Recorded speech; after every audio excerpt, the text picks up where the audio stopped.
Okay, let's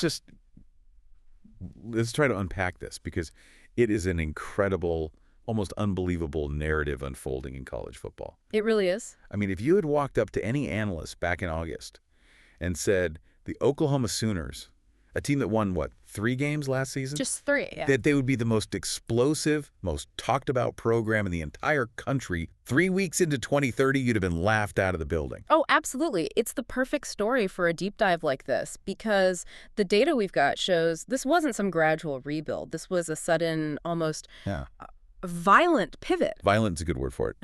We're talking about a team that, in just 7 days, went from being an afterthought to delivering the biggest shock of the season. And it all centers on 2 moments, 2 huge, defining moments. Exactly. First, they knock off the #1 team in the country, Florida State, 45-42. That alone changes a program's trajectory for a year. Right. But then, the very next week, they go on the road and drop a trapper. I mean, it's a video game score. 69 points on a ranked Nebraska team. It's a seismic event. And it creates the most fascinating problem in college sports right now. Coach Johnson's quarterback dilemma. That is precisely our mission today. We have to analyze this instantaneous turnaround and focus on the consequences of that success. The choice between proven veteran leadership and this undeniable, maybe generational freshman talent. It's a massive decision. And what's so interesting is that the turnaround, it didn't start with a win. To really get the gravity of this, we have to go back to week 1. We have to establish the baseline. The LSU game. A loss on the scoreboard, yes, but if you look at the film, if you look at the numbers, Oklahoma was actually the more physical football team. They really were. I mean, look at the stats. 20 first downs to LSU's 10. They put up 310 total yards to LSU's 245. The pieces were there. The potential, the run game, the receivers, it was all functioning. But potential doesn't win games. And the execution just wasn't there, and it really came down to that big gamble Coach Johnson took right out of the gate. Starting the true freshman, Miles Brown. Yeah. And you saw the flashes. He threw for a touchdown. But the stat that just killed them, the one that haunted that entire opener, was the turnover column. 3 interceptions. In a close game like that, 3 picks. That's the ball game. That's the difference between a season-opening upset and a lot of tough questions. It is. But even in that loss, you saw the weapons. I mean, Kevin Angel just immediately announced himself.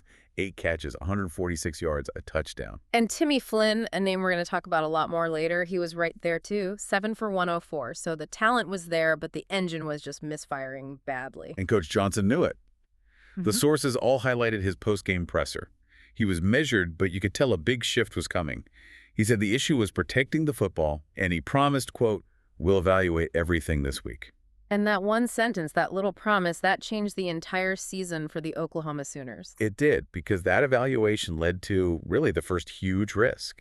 He benches the freshman and names senior Zay Smith the starter. A guy who was just coming back from a knee injury, no less. Exactly. And he's starting against the #1 team in the country on the road. That is a massive, massive gamble. Huge. But it paid off. I mean, what a payoff. This is the moment Oklahoma just announced themselves. That 45-42 win, it wasn't a fluke. The sources call it textbook winning football on the road. And the stats back it up.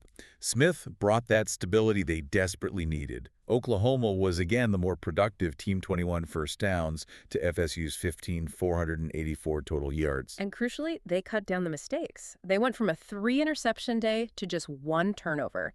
Zay Smith was that veteran stabilizer you need in that environment.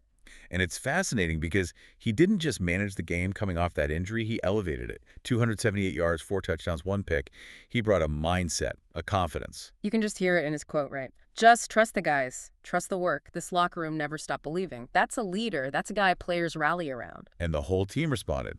The running back grinds out 137 tough yards. Kevin Angel goes off again, 130 yards, 2 touchdowns. But the defense made the plays that sealed it. The kind of plays they weren't making in week 1. Absolutely. The veterans.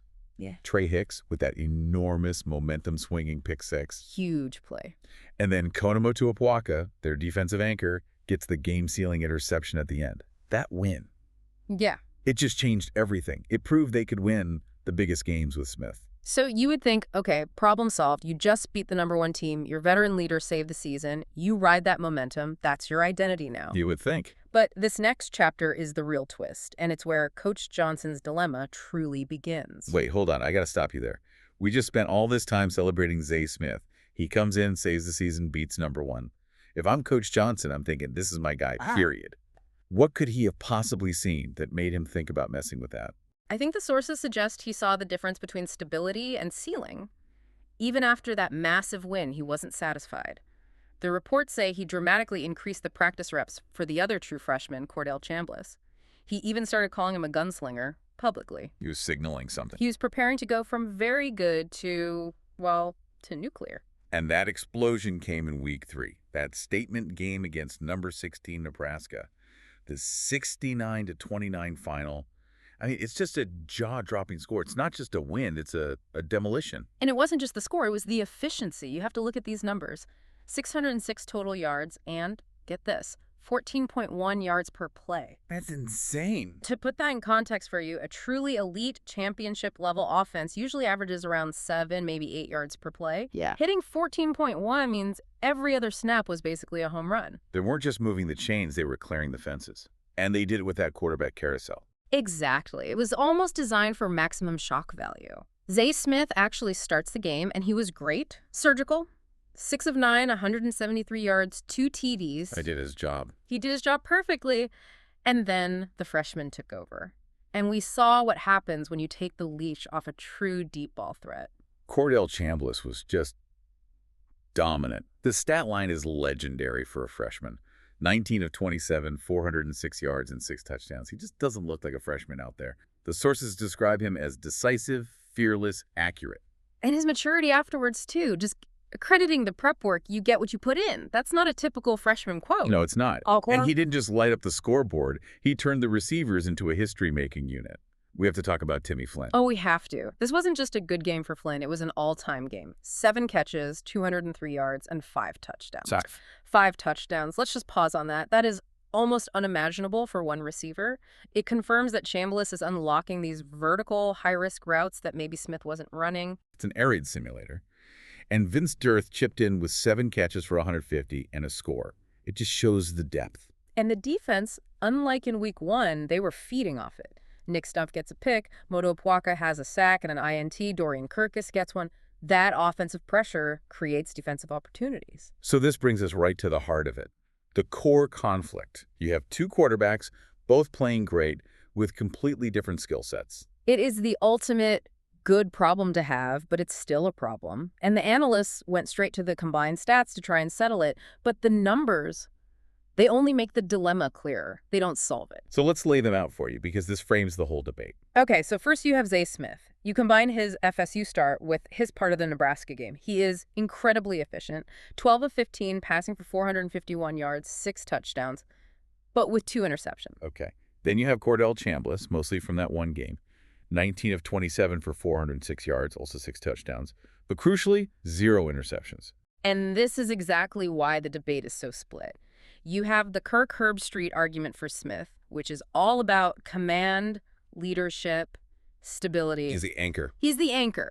He's the guy who stabilized the whole season by beating the #1 team. You can't just bench the guy the entire team rallied behind for their biggest win in years. But I have to push back. I mean, you hear the Desmond Howard and Pat McAfee side of this, and they're saying you don't win championships by playing it safe. Right, the ceiling argument. Yes, they call Chambliss a flamethrower, a walking highlight reel.